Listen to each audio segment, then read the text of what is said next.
नमस्कार दोस्तों, जैसा कि आपको पता है वर्ग 3 में अब मात्र 16 दिन शेष बचे हैं और मैं रवि तोमर आपके सामने उन्हीं क्वेश्चंस को लेकर आया हूं जो एग्जाम के अकॉर्डिंग बहुत ज़्यादा महत्वपूर्ण है और वर्ग 3 के लिए दोस्तों आपको एग्जाम में देखने के लिए मिलेंगे।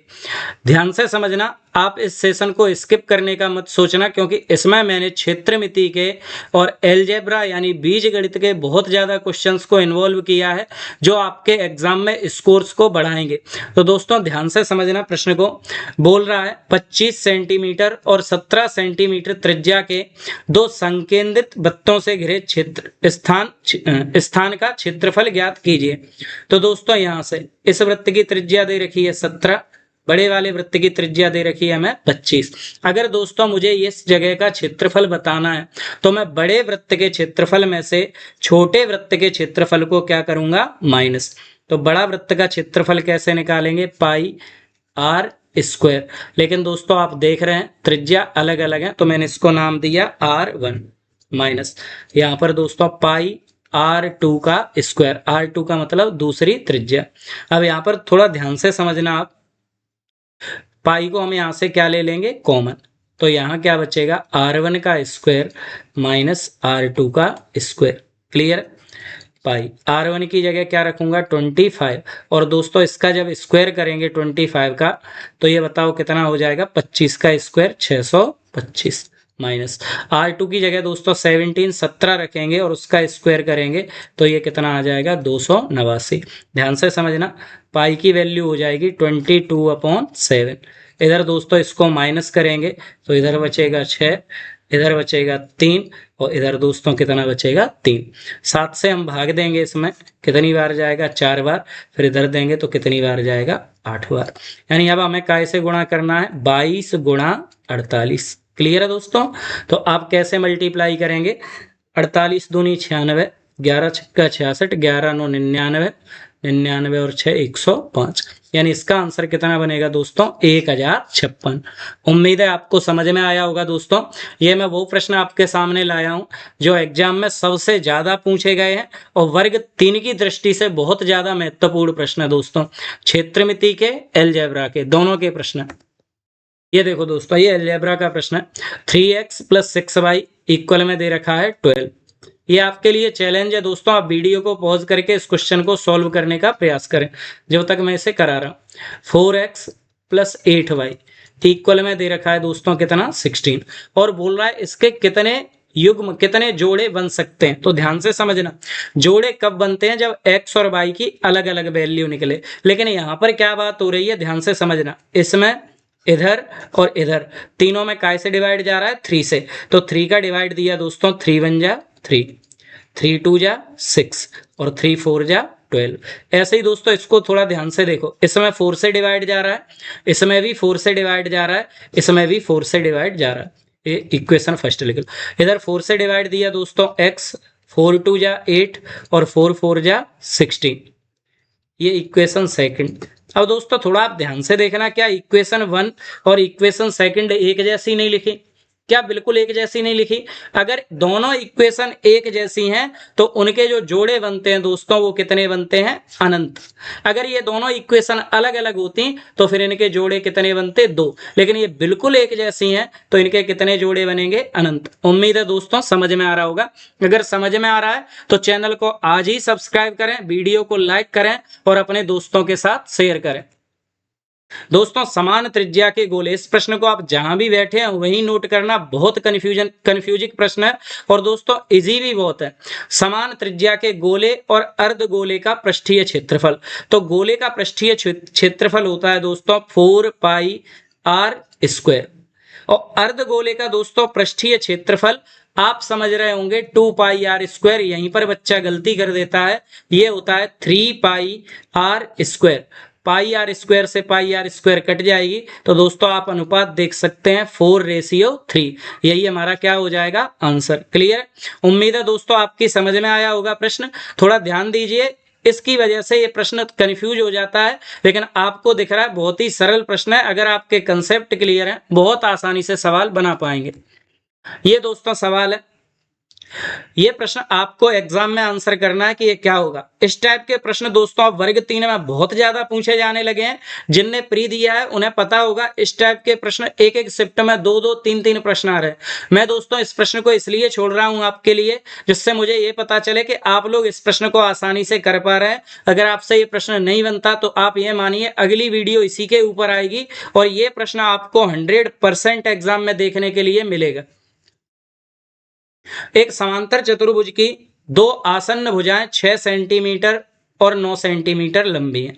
दोस्तों थोड़ा ध्यान से समझना, मैं आपके सामने वो प्रश्न लेकर आया हूं जो वर्ग 3 में पहले पूछे गए हैं और व्यापम इन्हें फिर से रिपीट करेगा। प्रश्न बहुत सरल है, कंसेप्ट को ध्यान से समझो। आसन्न का मतलब होता है दोस्तों, ये जो आसन्न भुजाएं लिखी हैं, आसन्न का मतलब होता है पास पास की भुजाएं। और कितने कितने सेंटीमीटर दे रखी है? एक दे रखी है 6 सेंटीमीटर, एक दोस्तों दे रखी है 9 सेंटीमीटर। बोल रहा है परिमाप क्या होगा, तो किसी का भी परिमाप होता है चारों साइड की भुजा। अगर ये 9 है दोस्तों तो समांतर चतुर्भुज में ये सामने की भुजा भी कितनी होगी? 9। अगर ये 6 है तो ये भुजा भी क्या होगी? 6। यानी आपकी क्या समझ में आया कि समांतर चतुर्भुज में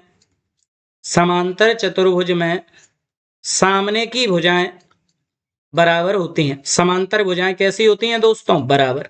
तो ये 9 काय के बराबर होगा 9 के, 6 काय के बराबर होगा 6 के। अब हमें परिमाप चाहिए तो सबको जोड़ दो, 6 + 9 + 6 + 9, तो 6 और 9 15, 15 और 15 30। यानी आप बताएंगे इसका जो परिमाप है दोस्तों वो कितने सेंटीमीटर है? 30 सेंटीमीटर। ये हमारा आंसर है। ऐसे बेसिक प्रश्न आएंगे, लेकिन दोस्तों उसमें कंसेप्ट जरूर लगाएंगे। और कंसेप्ट अगर आपको सीखना है तो आपको हमसे आज ही जुड़ना पड़ेगा। अभी भी 15 दिनों में मैं ऐसे प्रश्न पता नहीं कितनी बार आपको करा दूंगा। चलिए दोस्तों ये प्रश्न देखिए, बहुत सरल प्रश्न है, बहुत ज्यादा पूछा जाने वाला प्रश्न है। किन्हीं तीन संख्याओं का HCF हमें कितना दे रखा है? 12। तीन संख्याओं का HCF कितना दे रखा है? 12। और अनुपात कितना दे रखा है? 1:2:3। जब भी आपके सामने HCF दे के अनुपात दे दिया जाए दोस्तों तो आप आंसर कैसे निकालेंगे? इस 12 का इनसे गुणा करते जाइए। 12 बन जा 12 या 12 एकम 12। 12 का 2 से गुणा करेंगे तो 24, 12 का 3 से गुणा करेंगे तो दोस्तों कितना हो जाएगा? 36। यानी छोटी भुजा कितनी है? 12। बीच की जो भुजा है बीच की जो संख्या है वो कितनी है? 24। और तीसरी जो संख्या है वो कितनी है? 36। सबसे बड़ी संख्या बोली थी दोस्तों तो ये कितना हो जाएगा? 36। क्लियर है? चलिए, एक आयताकार खेत की लंबाई उसकी चौड़ाई की कितनी है? 2 गुनी। एक लड़के ने चारों ओर 4 बार जॉगिंग की और 12 किलोमीटर दूरी तय की। थोड़ा ध्यान से समझना दोस्तों, ये हमारा क्या है? आयत। बिल्कुल ध्यान से, ऐसे बेसिक प्रश्न है और इतनी आसानी से करा दूंगा दोस्तों, आपको मजा ही आ जाएगा। ध्यान देना, लंबाई चौड़ाई से 2 गुनी है। अगर लंबाई हमने कितनी, अगर चौड़ाई मान ली x तो लंबाई कितनी हो जाएगी? 2x। आयत में भी आमने सामने की भुजा बराबर है। अगर ये 2x है तो ये कितनी होगी? 2x। ये x है दोस्तों तो ये भी कितनी होगी? x। अब ध्यान से समझना, आयत का परिमाप क्या होता है? चारों साइडों को जोड़ दो, 2x + x। इधर देखो 2x + x + 2x + x। इन सबको जोड़ा, 2 और 1 3, 3 और 2 5, 5 और 1 6। परिमाप हो गया इसका 6x। एक लड़के ने इसके कितने चक्कर लगाए? 4। और चल कितना लिया दोस्तों? तो वो चला 12 किलोमीटर। कितना चला वो? 12 किलोमीटर। ठीक है, अब ध्यान से समझना, 4 से ये 12 कितनी बार कट जाएगा? 3 बार। 3 से ये कितनी बार कटेगा? 1 बार। 3 से ये कितनी बार कटेगा? 2 बार। यानी 2x बराबर कितना किलोमीटर है? 1 किलोमीटर। ठीक है, लेकिन किलोमीटर में आंसर नहीं है तो हम क्या करेंगे दोस्तों? समझना, 1 किलोमीटर में कितने मीटर होते हैं? 1000। ये मीटर में बदला, 2 का इसमें डिवाइड दिया मैंने, कितनी बार गया दोस्तों? 500 बार। तो आप बता दोगे सर इसकी जो चौड़ाई है वो तो कितनी है? 500, और लंबाई है 2 गुनी, यानी 500 का 2 गुना। तो दोस्तों लंबाई इसकी कितनी है? 1000 मीटर। यही हमारा क्या हो जाएगा आंसर। उम्मीद है दोस्तों आपको ये प्रश्न समझ में आया होगा। सारे के सारे एग्जाम ओरिएंटेड प्रश्न है जो आपको एग्जाम में देखने के लिए मिलेंगे, जो एग्जाम में पूछे गए हैं, लेकिन टीचर्स आपको इन क्वेश्चंस की जगह वो क्वेश्चन कराएंगे जो आपकी समझ में भी नहीं आएगा, जो एग्जाम में भी नहीं मिलेंगे, लेकिन उन्हें होशियारी दिखाना है, उनके पास बड़ा प्लेटफॉर्म है, तो दोस्तों वो आपको बहुत बड़े बड़े क्वेश्चंस कराएंगे। उनका कोई सेंस नहीं है, ये क्वेश्चन वर्ग 3 में ही पूछे हुए प्रश्न है और दोस्तों बिल्कुल बेसिक है, मैं आपको समझा रहा हूं, उम्मीद है समझ में आया होगा। चलिए दोस्तों, एक आयत का विकर्ण उसकी छोटी भुजा का 3 गुना है, इसकी भुजाओं का अनुपात बताइए। ये भी क्षेत्रमिति का, मैंने बोला था क्षेत्रमिति के प्रश्न, अलजेब्रा के प्रश्न लास्ट तक मिलेंगे, ध्यान से समझना। ये दोस्तों आयत का क्या होता है, विकर्ण। बोला है आयत का विकर्ण छोटी भुजा का 3 गुना है, ये छोटी भुजा मान ली 1, तो दोस्तों ये कितना है 3। हमसे पूछा है इनकी भुजाओं का अनुपात, इस भुजा का अनुपात, तो ये भुजा हमने कितनी मान ली x। अब आपको पता है पाइथागोरस प्रमेय क्या बोलती है कि कर्ण का वर्ग बराबर लंब का वर्ग प्लस आधार का वर्ग। ध्यान से समझना दोस्तों, कर्ण का वर्ग बराबर लंब का वर्ग प्लस आधार का वर्ग। कर्ण हमें कितना दे रखा है दोस्तों 3, ठीक है। लंब हमें कितना दे रखा है दोस्तों 1, आधार हमने कितना मान लिया है x, ठीक है। तो 3 का वर्ग दोस्तों कितना हो जाएगा 9, 1 का वर्ग कितना होगा 1, ये प्लस का 1 जब इधर आएगा दोस्तों तो काय का हो जाएगा माइनस का। और 9 में से 1 गया तो बताओ कितने बचेंगे 8, और इधर दोस्तों क्या बचा एक्स स्क्वायर। जब स्क्वायर हटाएंगे तो इसके ऊपर क्या लगेगा रूट। अब दोस्तों इस 8 को मैं क्या लिख सकता हूं 4 इंटू 2, और आपको पता है 4 का स्क्वायर होता है 2 का, तो आप बता सकते हैं भैया एक जो साइड है वो कितनी है 2√2। हमें इनका अनुपात बताना है, तो एक भुजा है 2√2, दूसरी भुजा है 1, तो हमारा आंसर हो गया 2√2 अनुपात 1। उम्मीद है दोस्तों समझ में आया होगा, बेसिक प्रश्न है। अगर समझ में आया है तो दोस्तों चैनल को सब्सक्राइब करें, कमेंट सेक्शन में मुझे बताएं कि यस सर हमारी समझ में आ रहा है। इसी प्रकार के सेशन आप और आगे लाएं, इसी टाइप के प्रश्न आप और आगे लेकर आए। ये दोस्तों सुबह 6:43 से दोपहर 2:20 बजे के बीच का समय अंतराल ज्ञात कीजिए। तो सुबह दोस्तों कितने बजे हैं 6:43, और दोपहर में कितने बजे हैं 2:20। अच्छा आप मुझे बताओ 12 बजे के बाद कितने बजते हैं 13, यानी 1 बजे को हम क्या बोलते हैं 13, और 2 बजे को हम क्या बोलते हैं 14, यानी मैं 2:20 को बोलूंगा कि भैया 14:20 हुए। सही बात है कि नहीं। 12 के बाद 13, 13 के बाद 14, यानी 2:20 हो रहे हैं, तो इसका मतलब 14:20 हुए। हमें डिफरेंस बताना है दोस्तों, तो माइनस करेंगे।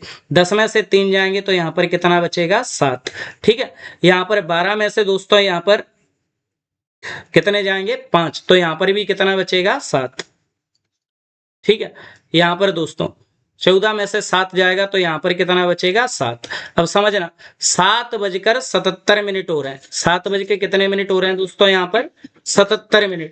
तो हम क्या करेंगे 7:77 को चेंज करेंगे। 60 मिनट का 1 घंटा होता है, तो 60 मिनट इसमें से निकाल देंगे। 8 बज के कितने मिनट हो जाएंगे दोस्तों 8 घंटे 17 मिनट। क्लियर है। ये दोस्तों ऑप्शन में लिखा नहीं है, 8 घंटे 17 मिनट। क्लियर है, यही हमारा क्या हो जाएगा आंसर।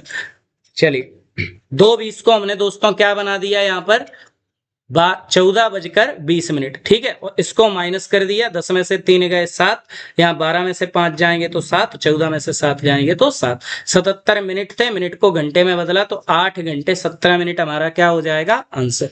चलिए ये दोस्तों ये प्रश्न मैंने कल भी बताया था, मैं आपसे बोल चुका हूं मैं प्रश्न वही कराऊंगा जो एग्जाम में मिलेंगे। पहली बात। दूसरा क्वेश्चन वो होंगे जो दोस्तों और टीचर छोड़कर चलेंगे, वो प्रश्न मैं आपको कराऊंगा, बहुत सरलता से कराऊंगा, बहुत आसानी से कराऊंगा। ध्यान देना, इसकी हमें डिग्री बतानी है। और कल मैंने आपको बताया था दोस्तों कि डिग्री हम किसको बोलते हैं घात को। किसको बोलते हैं घात को। तो आप देखो इसमें सबसे बड़ी घात कितनी है 5, यही हमारा आंसर। इसकी डिग्री कितनी है 5। अगर इसकी सबसे बड़ी घात 7 होती तो दोस्तों इसकी डिग्री कितनी हो जाती 7। इसकी सबसे बड़ी घात अगर 15 होती तो इसकी डिग्री कितनी हो जाती 15। उम्मीद है आपकी समझ में आ रहा होगा। चलिए दोस्तों इस प्रश्न को आप बहुत ध्यान से देखो, मैं यहां पर लिख रहा हूं फिर से प्रश्न को m+1 का स्क्वायर। प्लस 24 ब्रैकेट में m प्लस 1 प्लस 144। ध्यान से समझना, ऐसे प्रश्नों को देख के परेशान नहीं होना, इन्हें देख के आपको खुश होना कि ये प्रश्न आया है, मैं इसका आंसर जरूर बनाऊंगा। ध्यान देना कैसे, क्या आपको ये फॉर्मूला पता है, a square plus 2ab plus b square. तो देखना ए स्क्वायर की जगह पर क्या लिखा है, m प्लस 1 का स्क्वायर, बी स्क्वायर की जगह पर क्या लिखा है 144, तो ये काय का स्क्वायर होता है दोस्तों 12 का। तो मुझे पता चला ये फॉर्मूला अगर a प्लस बी का होल स्क्वायर होता है तो ये फॉर्मूला काय का होल स्क्वायर है m प्लस 1। और दोस्तों इधर लास्ट में क्या लिखा है 12। देखो यहां पर शुरू में क्या लिखा है a, तो इन्होंने a लिया, लास्ट में क्या लिखा है b, तो इन्होंने क्या लिया b, a प्लस बी का होल स्क्वायर। सेम ऐसे ही दोस्तों यहाँ पर क्या लिखा है m प्लस 1, लास्ट में काय का स्क्वायर दे रखा है 12 का, तो इसको हमने जोड़ा 12 और 1, बताओ दोस्तों कितने हो जाएंगे 13। तो मैं बोलूंगा ये स्क्वायर है m प्लस 13 का होल स्क्वायर। दोस्तों ये आपकी समझ में आया प्रश्न, अगर समझ में आया तो कमेंट में मेंशन करें कि सर आप ऐसे ही और प्रश्न लेकर आओ। अगर दोस्तों आप डिमांड करेंगे तो मैं ऐसे क्वेश्चंस की सीरीज लाऊंगा। क्लियर है, जो टफ भी होंगे, मॉडरेट भी होंगे, एग्जाम में भी मिलेंगे और आपके लिए दोस्तों वो सरल हो जाएंगे। जो बच्चा छोड़कर आएगा उन क्वेश्चंस को आप बहुत आसानी से बहुत स्पीड में सोल्व कर पाएंगे। समझ में आ रहा है दोस्तों, तो निश्चित ही कमेंट करें जिससे मैं आपको अगली वीडियो में जरूर ऐसे प्रश्नों को सॉल्व कराऊं और इनका थोड़ा सा लेवल बढ़ाऊं। चलिए ये दोस्तों प्रश्न 5 की पावर 4, ये दोस्तों प्रश्न जो टीचर छोड़ते हैं वो प्रश्न मैं आपको कराऊंगा और दोस्तों इतनी सरलता से कराऊंगा कि आपके दिमाग में ये एग्जाम तक बने रहेंगे। आपने एक फॉर्मूला सुना होगा दोस्तों, मैं तो इसे बहुत महत्वपूर्ण मानता हूं, ए स्क्वायर माइनस बी स्क्वायर, जहां भी हो नोट कर लेना। इसको क्या बोलते हैं, ए प्लस बी इंटू ए माइनस बी। इस फॉर्मूले का अगर आप यूज करेंगे तो सवाल बहुत सरल हो जाएगा। कैसे, ध्यान देना, इसे मैं लिखूंगा 5 की पावर 2 और दोस्तों ब्रैकेट के बाहर 2, तो देखो 2 2 जा 4। ऐसे ही दोस्तों इसे मैं क्या लिखूंगा 4 की पावर 2 और ब्रैकेट के बाहर 2। क्लियर है, नीचे क्या लिखा है 5 की पावर 2 प्लस 4 की पावर 2। अब यहां पर ध्यान देना, क्या दोस्तों a बराबर 5 की पावर 2 हो गया और b बराबर दोस्तों कितना हो गया 4 की पावर 2 और इनका स्क्वायर हो रहा है, तो यही फॉर्मूला लगेगा a square minus b square. जब भी a square minus b square लगे एक बार इन्हें जोड़ दो, एक बार इन्हें माइनस कर दो। तो दोस्तों मैंने इन्हें जोड़ा 5 की पावर 2 प्लस 4 की पावर 2, एक बार इन्हें माइनस कर दो 5 की पावर 2 माइनस 4 की पावर 2। दोस्तों अपोन में देखना क्या लिखा है 5 की पावर 2 प्लस 4 की पावर 2। क्या इससे ये वैल्यू कैंसिल नहीं हो जाएगी? क्या आपके लिए सवाल सरल नहीं हो गया? 5 का स्क्वायर 25, 4 का स्क्वायर 16, 25 में से 16 जाएंगे कितने बचेंगे 9। यही तो हमारा आंसर है। आप अगर इसे मेथड से करेंगे दोस्तों समय लेगा, अगर आप इसको ए स्क्वायर माइनस बी स्क्वायर से करेंगे सिंपल हो जाएगा और बच्चे जो छोड़ेंगे वो क्वेश्चन आप करेंगे। अगर दोस्तों आपके आज के सभी प्रश्न समझ में आए हैं तो दोस्तों वीडियो पर लाइक नहीं रुकनी चाहिए और कमेंट सेक्शन में आपको बोलना है यस सर हमारी समझ में आ रहे हैं, इस टाइप के आप और प्रश्न लेकर आए। तो दोस्तों मैं अगले जो प्रश्न है वो मॉडरेट टू टफ लेकर आऊंगा जो आपके एग्जाम ओरिएंटेड होंगे। इसी के साथ दोस्तों हम वीडियो को विराम देते हैं, आगे की वीडियो के आप इंतजार करें। तब तक के लिए जय हिंद, जय भारत।